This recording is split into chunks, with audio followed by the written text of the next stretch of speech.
Kamusta ka dito sa bahay? Not good. Nanay ko maghapon nanonood ng TikTok kaysa padidehin ako.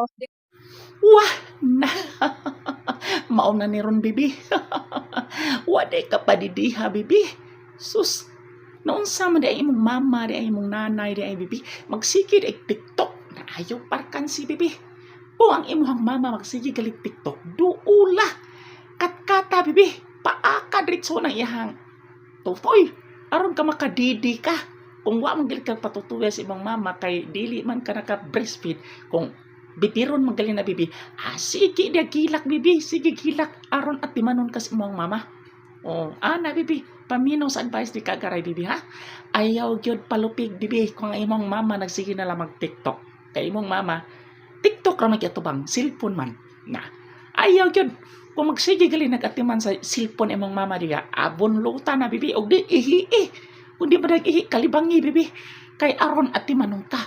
Kay gigutom naman day ka, bibi. No, gigutom na ka. Wa di ka patutuya. Nyag na ka breastfeed. Kinahanglan yun. Nga makatutoy ka sa didi sa imuhang mama. Sumo na buhata, bibi, ha? Ihi, o di kalibangi. Kung dili, gid mo. Lihok ang imuhang mama kay sige sa TikTok. Paminaw sa advice ni Kagaray, bibi, ha? Oh, sige, bye, bibi.